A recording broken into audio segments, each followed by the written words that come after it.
shows and project.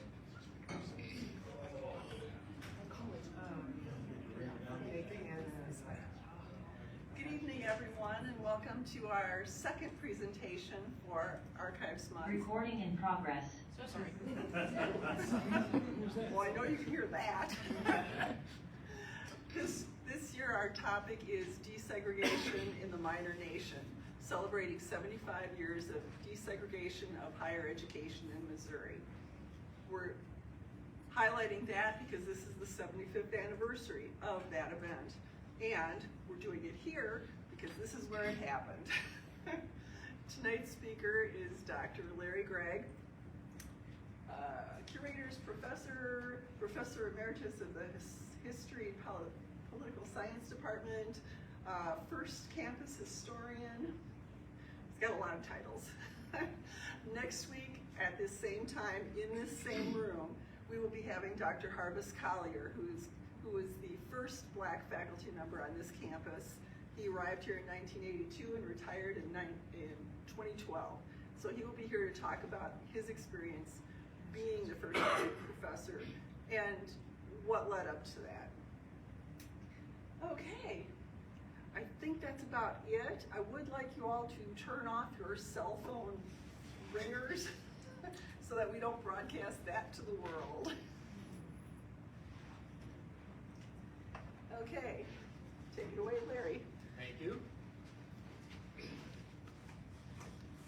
Hi everybody, thanks for coming, whether you're here in person or you're online or you're going to watch this on YouTube in 2 days from now or 2 weeks from now. I'm happy to be part of this 3-lecture series.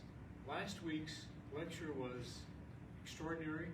Dr. Gary Kramer gave us this wonderful overview of desegregation in public education from the 1940s through the 1990s, and next week's speaker will be compelling. Harvest Collier, as Debbie mentioned, was the first African-American faculty member at UMR. I want to thank a few people for me standing up here. Katie over here, and Debbie over there, and Ashley over there helped prepare me for this. Debbie in particular helped me with a lot of research for this topic. And when the talk is over, if you go around the corner, there's some wonderful exhibits that they put together about this topic. I've been at Missouri S&T, this is my 49th year. So when Andy Curiega asked me to write the history of the campus, I thought it was because he believed I was here most of the Not quite. But I have done, in the last 10 years, a lot of research on many topics involving this campus, besides Forged in Gold, the book that I wrote, a short biography of the wonderful philanthropist Fred Kummer, 3 journal articles on various topics involving the history of the campus, narratives of 150 people who will be on the Minor Wall of Fame in the Havener Center. And since we began celebrating the 150th anniversary of the campus, I've researched and presented over 50 talks. So at this point, I think I have a good mastery of the history of the campus. I don't have a great mastery. I never will. There are too many people, there are too many episodes, too many events. But I know enough that there have only been about 5 or 6 signature moments in the history of the campus. Obviously, its origins, 1870, 1871. Then there was a decade from 1896 to 1906 when the director at the time, George E. Ladd, essentially saved the institution.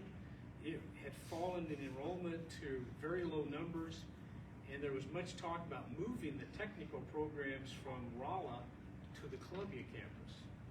And then in 1915, there was a piece of legislation called the Buford Act that was passed that permitted this campus to begin offering chemical engineering and Randy electrical engineering and mechanical engineering. It really enabled the campus to expand its curriculum. And then in 1963-64 academic year, the campus became part of the 4-campus University of Missouri system. And the most the last of the significant periods is the current one, with the massive infusion of philanthropic gifts from the Cummer family, from Gary Havener and many others. You've seen the transformation of the institution. But I would argue the most significant moment is the one I'm going to talk about this evening.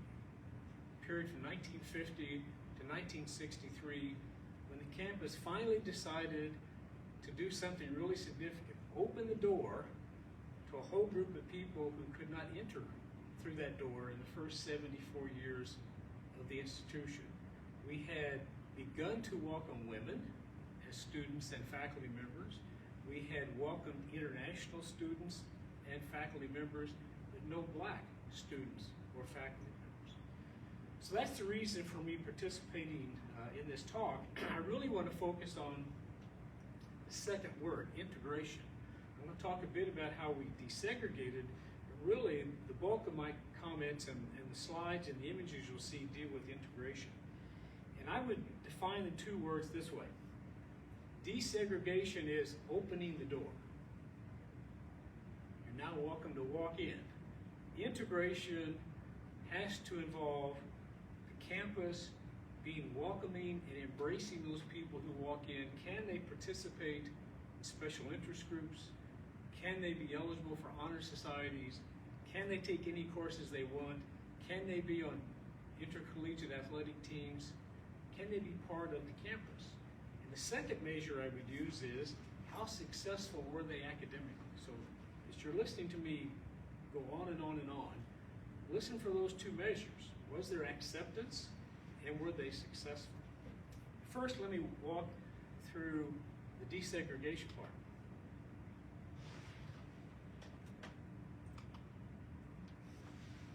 Three legal documents here are important.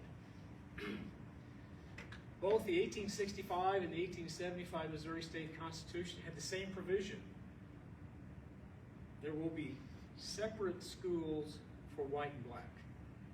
That's 1875, and it's just 7 years after the approval of the 14th Amendment, which had an equal protection clause in it. And I lifted out the key words: no state can deny any person the equal protection of the law. So if you have separate schools, is that equal protection of the laws? There's no good answer until 1896. My guess is all of you have studied Plessy versus Ferguson either in elementary school or in secondary school or in a first-year college American history class. It doesn't deal with education, but it does come up with the doctrine. This had to do with transportation, but it concluded, the court did, that you can have separate schools if they are equal. And Missouri legislators took that as their point of departure, and they decided if you were black in the state of Missouri, and you graduated high school and you wanted to go to a four-year school in the state, you were going to go to Lincoln University in Jefferson City. But what if you were a really good student and you had ambitions to go to medical school or law school? Well, state legislatures dealt with that too. They said if you can get accepted in another state, let's say you get accepted into medical school at the University of Illinois or law school at the University of Kansas, you can apply for a scholarship from the state of Missouri to help defray the cost. They thought that was meeting the mandate of Plessy versus Ferguson, until a student by the name of Lloyd Gaines decided to challenge that. Gaines was a graduate of Lincoln University. His ambition was to go to the School of Law at the University of Missouri. And he had a team of NAACP lawyers on his side, including a man who would later be on the Supreme Court, Thurgood Marshall. He applied, and the university rejected his application. His team sued the University of Missouri. They lost. So they appealed to the Missouri State Supreme Court, and they lost. So they appealed to the U.S. Supreme Court, and they won. The Supreme Court said, you are not abiding by the Equal Protection Clause if you make this young man go to another state. You must provide a law school opportunity in the state of Missouri. Now, we don't know what would have happened with Lloyd Gaines because he disappeared. And all kinds of theories about what happened to Lloyd Gaines. That he was bought off, that he was killed, that he just didn't want to deal with all the hype and all the press coverage. We don't know.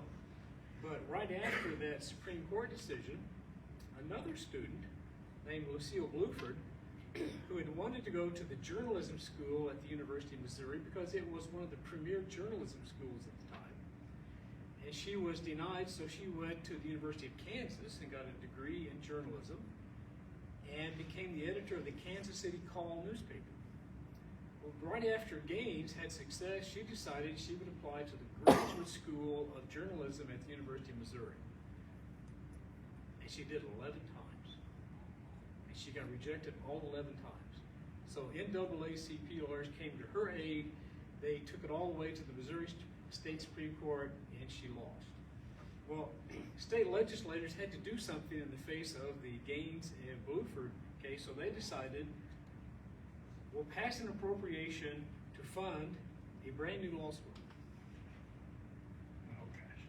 Lincoln University School of Law, that photo is of the school. It opened in St. Louis, and it's open from 1939 to 1954. It will become an accredited law school, and they said, we're meeting the requirement of the court. It's in the state of Missouri, it's funded by state appropriations, but it's separate. And they did the same thing with the School of Journalism, which opened at Lincoln University.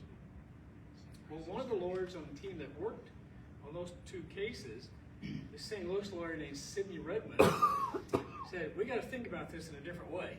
What we need is a student or students who want to go to a really expensive degree program, too expensive to replicate. We need a student to apply for medicine or engineering. That's what we need.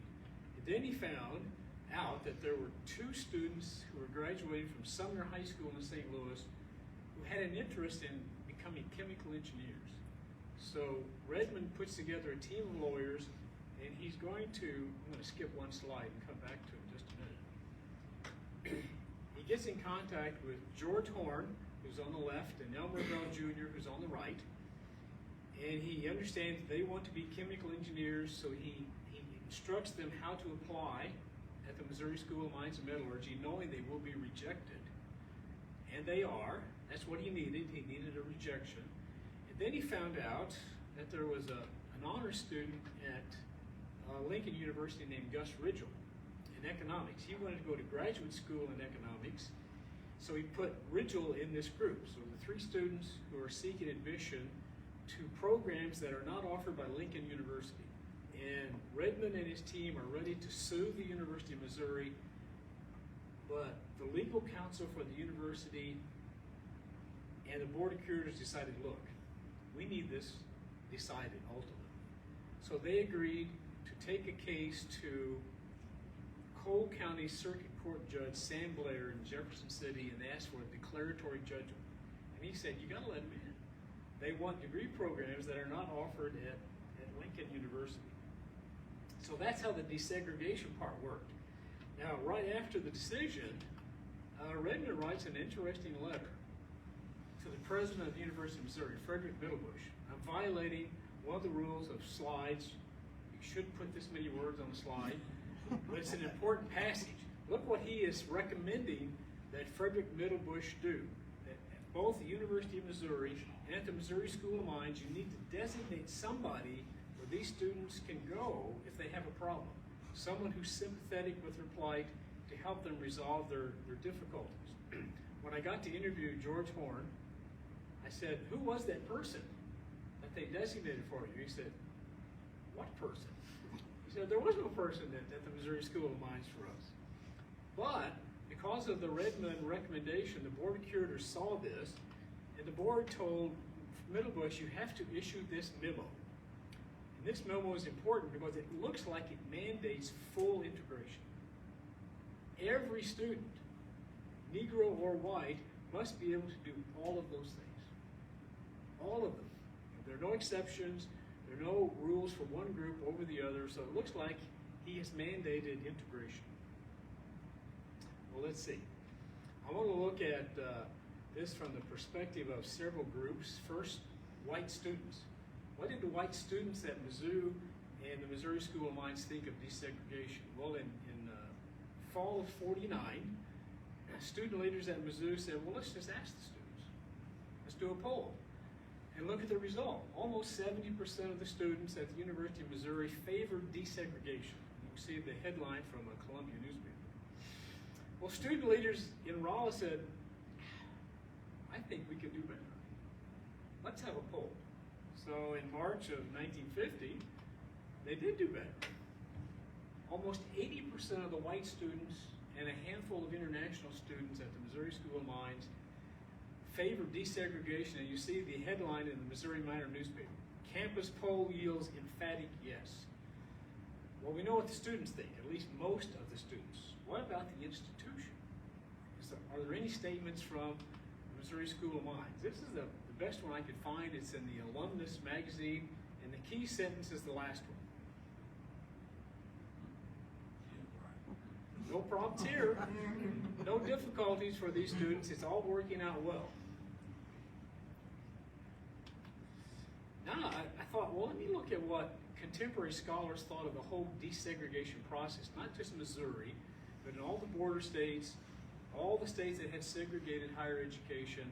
And I'm only going to cite two, not because there are only two scholars looking at this. These are the extremes. This is a black sociologist at Fisk University, and I put in bold his conclusion. He doesn't see evidence of integration. All he sees is desegregation. Same field, sociology, white sociologist from University of North Carolina. Opposite conclusion. Other than dating and fraternizing, it's all working in the border states and in the southern states. But that doesn't help us with Missouri specifically. So luckily for Larry, there was a survey done in the state of Missouri by a very important committee, co-led by the esteemed historian at Lincoln University, Lorenzo Green, who, by the way, was the mentor of last week's speaker. Gary Kramer's main mentor at Lincoln University was Lorenzo Green. And the other co-author was a Methodist minister from Rolla, Missouri, the Reverend Lee Soxman. So this is the way they handled this. They developed a long questionnaire, and they sent it to the presidents, or in the case of this campus, the dean, Curtis Laws Wilson, to answer a whole range of questions. And they got responses from 10 institutions. All 5 state teachers' colleges, Southeast, Southwest, Central, Northeast, Northwest, University of Missouri, Missouri School of Mines, Lincoln University, and 2 junior colleges, Joplin Junior College and Kansas City Junior College. I'm going to quote their findings here. They concluded from all the answers on the questionnaire, there is little or no discrimination at these 10 institutions. 9 of the institutions had dormitories. They said in 5 of the 9 institutions, they, quote, assigned students without regard to race. In the others, they leave it to the choice of the students. They found no evidence of discrimination in cafeterias or dining halls. All students can attend, quote, all academic and educational events such as lectures, debates, recitals, conferences, and the like. They can all participate on athletic teams if they're good enough to be on the team. Of the institutions that have swimming pools, all students can use the swimming pools. All students are eligible for membership in special interest clubs and honor societies. There are only 2 exceptions to this trend. They found no evidence of any black students being accepted into fraternities or sororities in any of the 10 institutions. And then they looked at what's integration like off campus in these communities. And for Rolla, they wrote this. I'm quoting here. The Missouri School of Mines said that movies, but not restaurants, will admit Negroes. In fact, as late as '59, if you were a black resident of Rolla and you wanted to go out for a nice evening meal, there was one booth at the bus depot. reserved for black residents. That was the only place you could go out and get a meal in Raleigh. You could get takeaway, but to dine in, that was the only place. The conclusion of this group,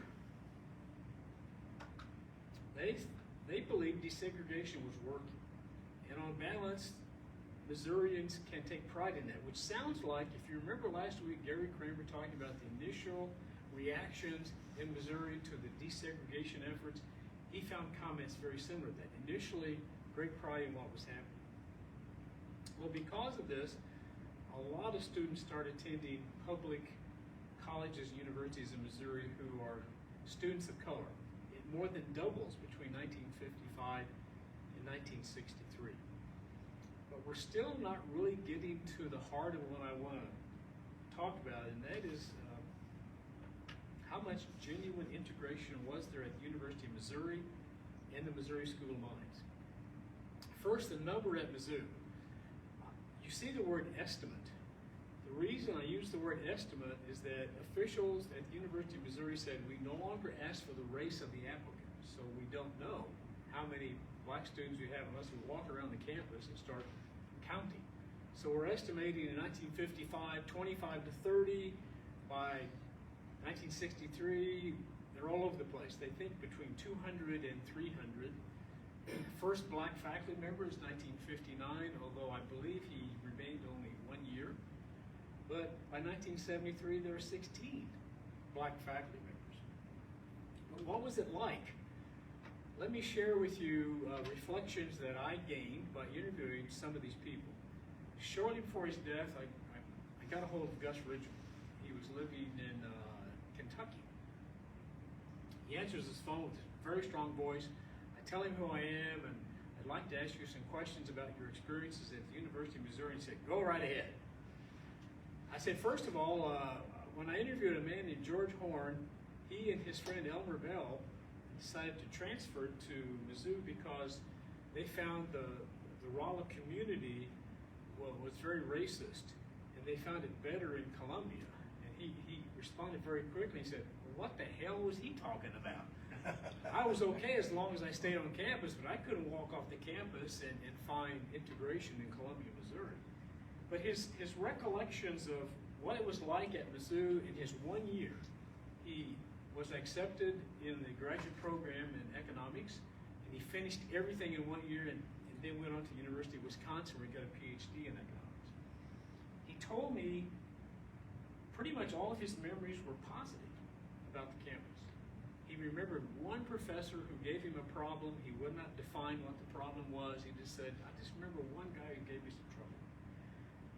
In the dormitory, he lived in the dormitory, he said no white student would room with him, but he said, other than that, I had no problems with the white students. As you see from this photo, he interacted a lot with his fellow graduate students in economics at Mizzou.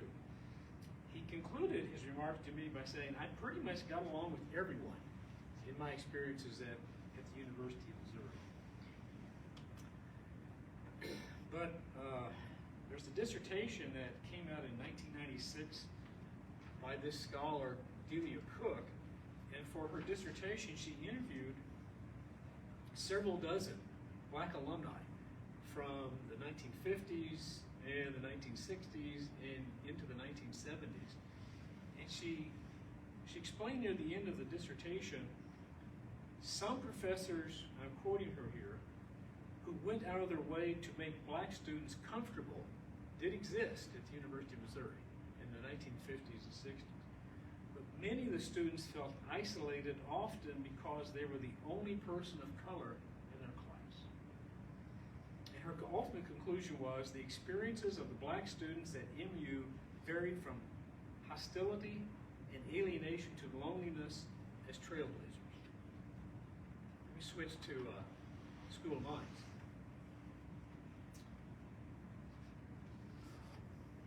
Not many students.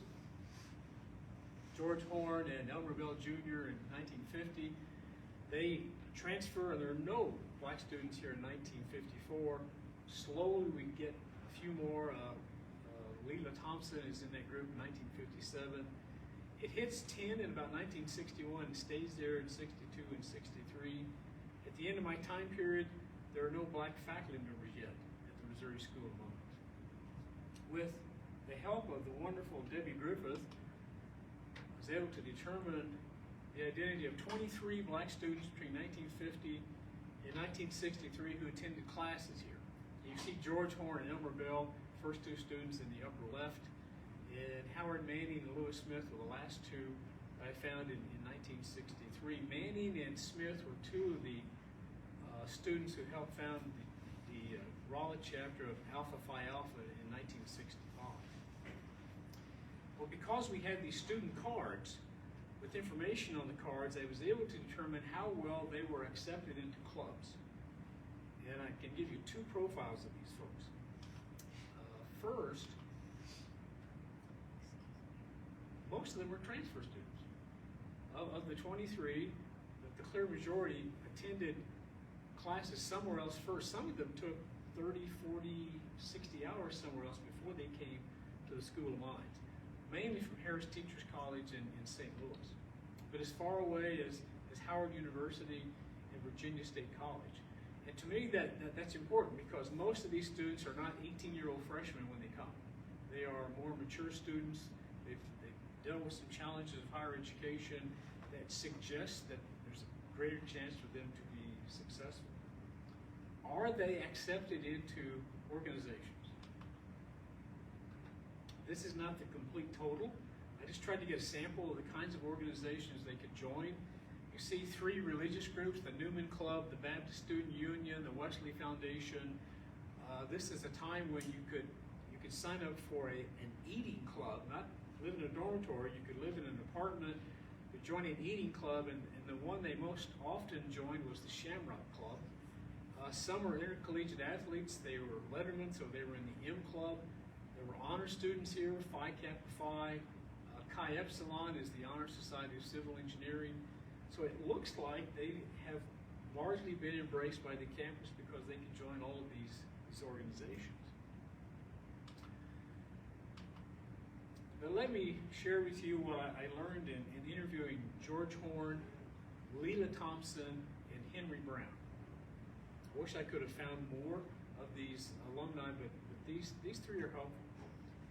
At the end of my remarks, you're going to hear from George Horn in more detail, but what he told Debbie and I, Debbie was with me when we did, and Terry Barner was there. Terry filmed the whole thing. Thank you, Terry. And Chancellor Degani got to go to George's house 2 years ago. And what did you do when you went to George's house? I talked to him. I asked him about his experiences here, and I asked him what he would like, and he said a baseball cap. A minor cap. A minor cap, that's right. So, but I went there, visited. His son escorted us, and it was kind of emotional. What did you take with you to give him besides the hat? Well, I took some university, a St. Pat laser, and gave it to him and invited him to campus, and he accepted it, but he hasn't been here yet. I don't think he's in. No, I talk to him about every 6 months, and he's pretty frail. Yeah. Every time I call him, he kind of grumbles when he answers the phone. But I say, "This is Larry Gragg," and so we continue to have these really good conversations. So what he remembered was he had no problems with any professors. He said the professors were welcoming. He didn't have any trouble with them. In fact, he and Elmer wanted to go out for the football team.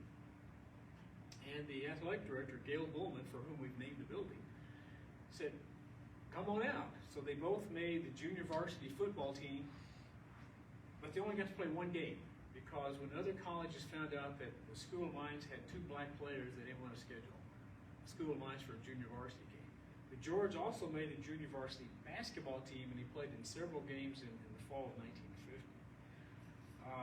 He said most of the students treated them well, except they were in the brand new dormitory, opened in the fall of 1950, and he said when it was too hot because there wasn't air conditioning, they would open the windows and all the doors, and at night they could sometimes hear the white students using the N-word in their direction.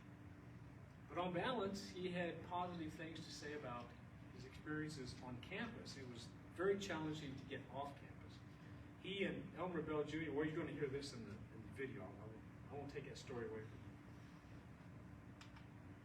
you. Leila Thompson came here in 1956. She started out at Harris, and she told me that one of her professors at Harris Teachers College said, Leila, you're really strong in math and science. You want to think about going down to the School of Mines.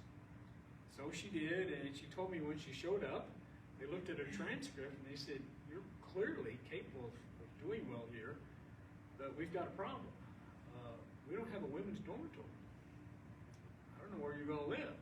But somebody in the registrar's office knew someone who had a connection of a woman who lived in the south part of Raleigh who was a nurse at the Trachoma Hospital, and she boarded her the whole time that Leila was here at the School of Mines. She told me that there were weeks when she would leave her home, walk to campus, go to all of her classes, and go back and never see another female student, and never see another black student. She never had any problems with her fellow students, she said, not a single one. She did have one professor, she told me, who treated her badly. And right after that, she got worried that she needed to go see the chairman of the civil engineering department, Skip Carlton. And she thought she was in trouble. So she gets to Carlton's office and she sits down and she told me, he looked at me and said, I understand a professor gave you some problems. That's not going to happen again. If it does happen again, you tell me and we'll take care of it. And it gave her so much confidence that someone had her back. But there really was someone who truly had her back, and that was civil engineering professor J. Kent Roberts. I really liked J. Kent. I didn't know this about him when I first met him. When I first came to Raleigh. The thing I remember most about J. Kent is he always wore a bow tie. Great guy with a bow tie. She said that she did well in his classes, and he saw something in her talents and made her his lab assistant. And then I saw an interview he did with someone else, and he explained why he picked her as a lab assistant. He knew she always did her homework ahead of time. And one day he showed up for class and he lost his voice. So he asked Leila to teach the class. And he said, she was magical. So I knew I needed to have her as a lab assistant. And when she graduated, he helped her get a fellowship to go to Cal Berkeley to get a master's degree. So her experience was largely positive. The next student I got to interview was Henry Brown, who started here in 1963. And Henry was one of the first members of the Alpha Phi Alpha chapter, which organized in 1965. And he was very frank with me. He said, when I arrived, there were only 5 or 6 other black students, and I lived in Kelly Hall, and I was the only black student in Kelly Hall, but all the white students were very welcoming. I never had any trouble with them. I got to play on intramural teams. However, he said almost all the faculty he encountered were somewhere between neutral to negative in their treatment of him and the other black students, with the exception of one. What do you think the one was? J. Kent Roberts, civil engineer. I'd love to have talked to J. Kent Roberts before he died to know what it was about him that he embraced these African-American students. I did not get to interview Lewis Smith. He transferred from Lincoln University, and he was one of the founders of the Alpha Phi Alpha chapter. But in an interview I saw him do with someone else, he was an electrical engineering major. And he said all the professors in electrical engineering were really supportive of him. And he named specifically Gabe Skitek, Jim Grimm, and Tom Herrick. Were they all retired, Randy, before you started? Tom Herrick and Skitek were both here. Okay. And I got 2 other sources to try and figure this out. In 91-92 academic year, a psychology professor named Catherine Reardon, anyone remember Catherine? She did a survey of black alumni from the 50s forward up to the early 90s. And she wanted to know what collectively their experience was like in those decades. And when I read the results of her survey, there were 2 outstanding conclusions. they collectively said there was a sense of being an outsider on the campus. And the second conclusion was they often encountered dismissive faculty who had low expectations of their abilities. One more set of recollections, and this is from more recollection from the early members of Alpha Phi Alpha. And if you can't read all of these, let me read them for you. They've said these as if it's in present time, but they're actually referring back to when they were students. I've never been stranded on a desert island before, but if I had been, I believe this is what it would feel like to be a student, a black student on this campus in the 60s. The environment here is racially toxic.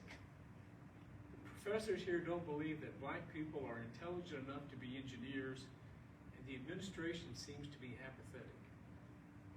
So the historian struggles here. You have these individuals saying, I had supporting faculty members, and they'll name them. But then you have other groups saying, no, this was a toxic atmosphere on this campus. In fact, it makes you feel like you're stranded on a desert island, and it's like this photo. What conclusions would you draw from that photo? This is Chi Epsilon initiation, 1959.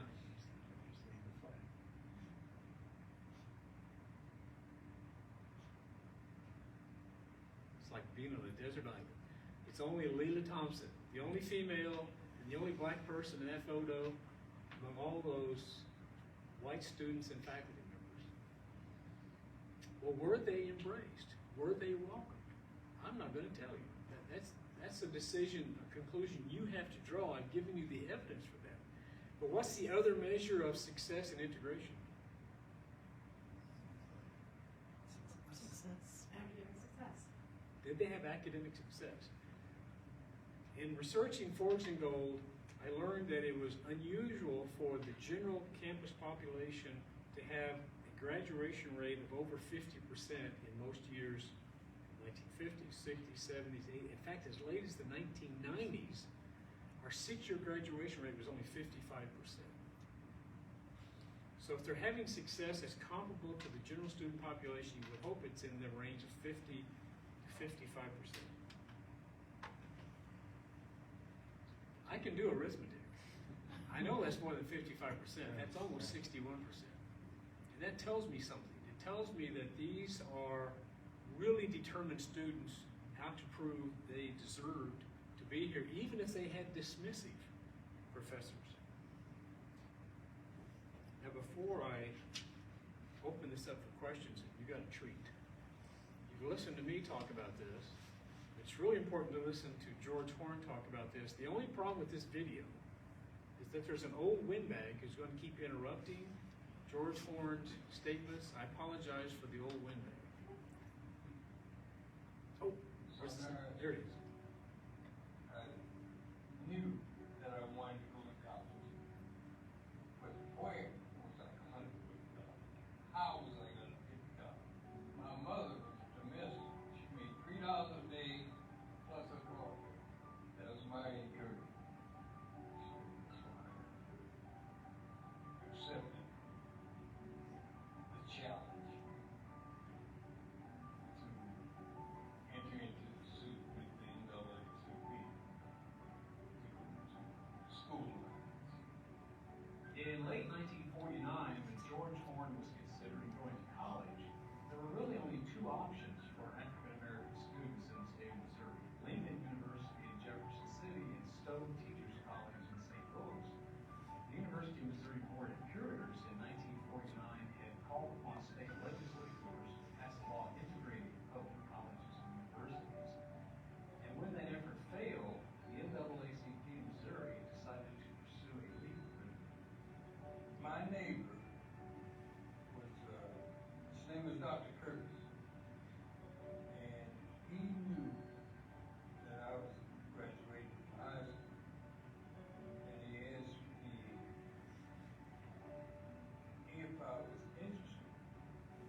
judgment ordering the admission of George Horn and Elmer Bell Jr. to Missouri School of Mines and Gus Ridgel to the graduate program in economics at the University of Missouri. In late summer, Horn and Bell arrived in Rolla.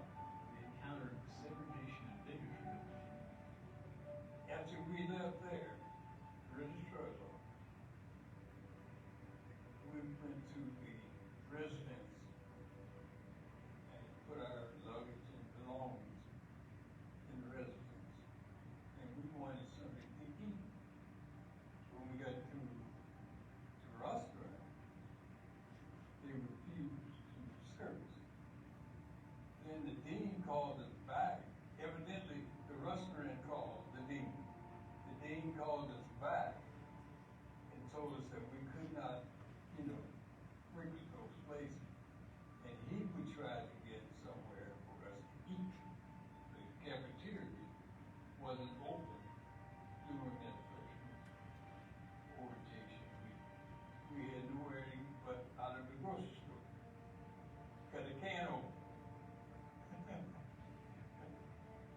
They tried to help. They did as much as they could because they couldn't run the city or things like that. They could only do things for the university. And they did what they could do. They were helpful, trying to help. They didn't solve all the problems. Even though Horn and Bell found professors who were very supportive during their first semester at the Missouri School of Mines, they grew weary of the bigotry of the Rolla community and of the racism of some of the white students, and they decided that they would transfer after their first semester. I'll say the treatment, we weren't used to that type. We grew up in the black community. We had no association with whites that felt that way about black at that time. We couldn't understand. I think we visited Columbia and we found that there was a large black community in Columbia. And we assembled right in that community. We had no problem with that. I actually wanted to be a chemical engineer. And we stayed in Columbia until we got drafted. It was a slow process of integration. In the 50s, the campus never had more than 6 African American students in any one year, and did not have a graduate until 1956 when Silas Garrett graduated with a degree in physics. But there has to be pioneers to start an integration movement, and what we have here is one of the 2 pioneers of integration at the Missouri School of Mines and Metallurgy, George Horn. We look back and said, what if I had stayed there? Where would we be now?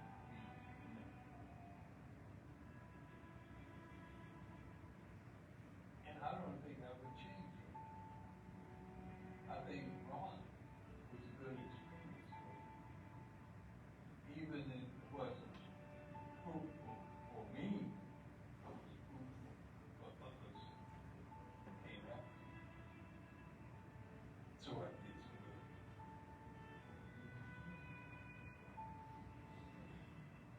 That was a good work, Terry Barner. Thank you, Terry, for that. That was excellent.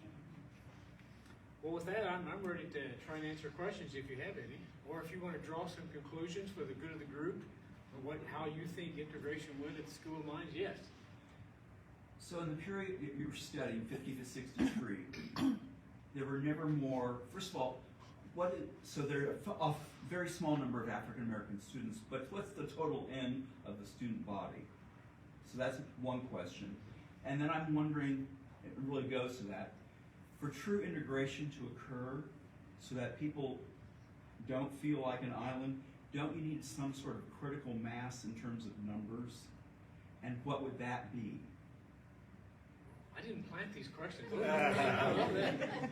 In 1958, we had just over 2,900 students altogether. The growth had been going 54 to 58. It was really growing rapidly. I think there were 21 female students. about 130 international students, so it's overwhelmingly white students, about 80% are from the state of Missouri.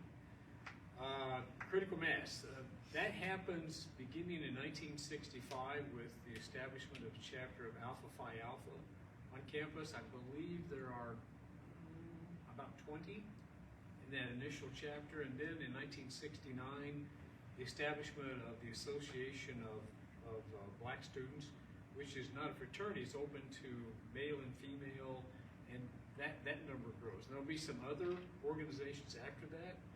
One thing Henry Brown told me, he said, what made Alpha Phi Alpha so important was if you're in an organization, you can then be in student council. You can then have teams and intramurals, as you become more visible, and then people begin to see the value that you can bring to the campus. So that's a good question. Thank you. Yes, Lester. And one of the things that If you have for any Alpha Phi questions, you Alpha, can they enter have, them in the comments, and I will read them They to had a house Gragg. here, and they did a really good job of talking to parents who had students that were interested in coming here, letting them know that we're here, and we'll be sure to look out for your sons and daughters, and so to see a familiar face or something like that. That they told me that was very helpful for recruiting for the university. And the They house wanted to was meet it. roughly about where, trying to think what the establishment is. There used to be a gun store there. Is it a vape store now? I think it's roughly in that vicinity. It used to be a car dealership. Yes. It was, and then, Bill Stoltz that did that, yeah, Bill's still around, yeah. And then they got an extraordinary advisor named Lawrence George. Lawrence was a chemist. He was with the Bureau of Mines, I think, from 1959 forward. He was the surrogate father, as alums explained to me, and he's there well into the 20th century. Good question. Others? Yes, Roger. So I know, because I was the one that digitized all the yearbooks initially, that going way back, we had international students on this campus, the very early years. And so I'm just curious, has there been any studies done comparing their experiences in the Rolla community, or comparisons between your information and their experiences? Yeah, they were largely accepted. The international students of color were largely accepted. The biggest test for the campus and the community was in World War II, when Japanese Americans who were put into internment camps, I think there were 11 altogether. As I understand, say again? 13. 13. See, Debbie's always right there. I think Debbie's going to correct me. There were a couple ways you could get out of the internment camps legally, is you could enlist in the Army, which made no sense to me. Go fight for the country and put your family in the internment camp. Or if you got admitted to a college, you could leave the camp. And we had, help me Debbie, 13? We had 13 Japanese American students. And this is in the midst of World War II. You would think South Central Missourians would hate these students. They aren't just Japanese. Just think of all the epithets that Americans used to describe the Japanese in World War II. But these guys were eminently successful. There was one named Jack Nomi, N-O-M-I, who was student council president, honor student, and the starting quarterback on the football team. Now you can't be more assimilated than that, the starting quarterback on the football team. I wouldn't argue that there is consistent acceptance of international students, but there is evidence that there was acceptance. Good question. Can I add on to that? Yep. In the early days of the university, we also actively recruited students from Mexico and from the border communities. We had a professor who would go down and Douthit. Yeah. Douthit went down and actively recruited students. He bought 2 buildings in town, one to use as a women's dormitory and one to use as his family home, and a dormitory for the Mexican students who all took their first year just to learn English. So he and his family were teaching them English so that they could get into the engineering school. So we did actively recruit internationally. But Debbie, just to piggyback on that, when I was volunteering once here in the library several years ago, I was looking at it was a bachelor's thesis. It was in Spanish. Mm-hmm. So there was a remarkable acceptance for dare I say, multiculturalism in what otherwise might be characterized as a somewhat jingoistic environment? A key figure in this is the president of the University, Frederick Middlebush, who was president from 1935 to 54. And during his tenure, he took seriously the idea of segregation. He accepted international students, but he wouldn't let football teams come to Mizzou and play if they had an African American player on the team. They had to leave that player behind, whether it's a halfback or a lineman, or if it's a hurdler on the track team. His biggest test came right after the war when Mizzou decided to have a mock United Nations. And they invited delegates from all campuses around the state. And when he found out that there were students coming from Lincoln University and Stowe College, he said no. They cannot participate. And he was roundly condemned in the state's press. He said, I'm just abiding by what the state constitution says. So he was willing to accept international students and faculty of color, but not African American. Good question. Others? One from the internet. So Georgia Tech integrated in 1961 without incident, and the former Texas School of Mines, then Texas Western, fielded an integrated basketball team that beats segregated Kentucky to win the NCAA in 1966. Is there something about tech schools that allowed them and their students to integrate more successfully than other institutions? I don't think so. The most successful school in Missouri that I've examined is Joplin Junior College.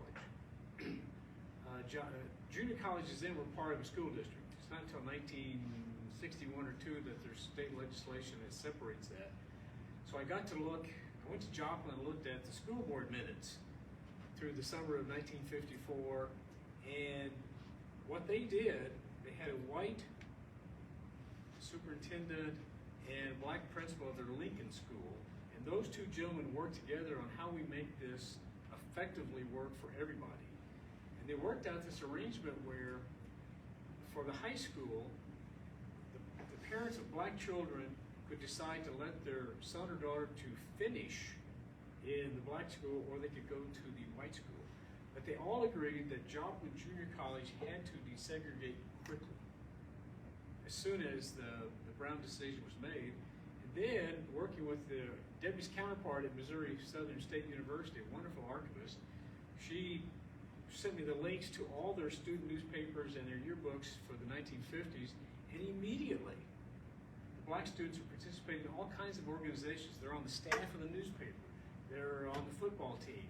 In fact, the first issue in the fall of '54, they did a profile, biographical sketch of every single one of those. I think it was 8 black students. So I don't think tech schools are necessarily better, because Joplin Junior College was not a tech school.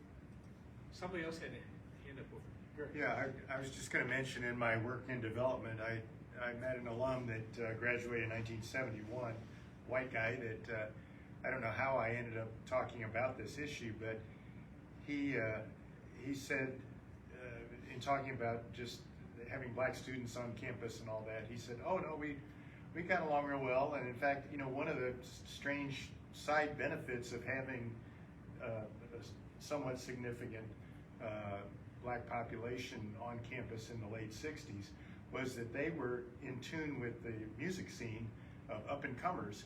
And he named off all these musical groups that were black musical groups that later were just top stars that came to Rolla in the 60s because of these connections. I can Turner twice. Well, yeah, I was going to say that, but I didn't know. But Martha the Reeves groups and that you Vangelis. would have heard The of. Fifth Dimension was Yeah, right. Yeah. I mean, groups that we've all heard of and Yeah. know of. And so that's one thing. The second thing was, he said, I know it wasn't always easy for them, but they felt like they didn't want to rock the boat. And he said, one time in particular, there was a busload of rabble-rousers coming down from St. Louis to try to shake things up in Rolla to make it better for the black students. And the black students, according to Bob, the black students on campus here met the bus and told them, go home, we don't need your help, it won't help, it'll only make things worse, just leave. And so they convinced them to leave. And so they defused a problem. And if you want to go talk to him about it, I'm sure Bob would, he could give you more details. But Thank you. you know, it was, he was just basically saying, well, I'm sure it was harder than I know, but we saw benefits of having them on campus. Other questions or comments? All right, so if this is a class, I tell you all take out a sheet of paper and a pen and tell me how successful integration was at the Missouri School of Mines between 1950 and 1963. What would you argue? Don't make me call on you. Okay, that's your assignment for next week. If you come next week for Dr. Collier's talk, have your essay ready to turn in, and I'll grade them for you. Well, thank you for coming. Appreciate it very much. And please come back to listen to Dr. Collier next week. And don't forget the exhibits around the corner. They're really wonderful. Thank you.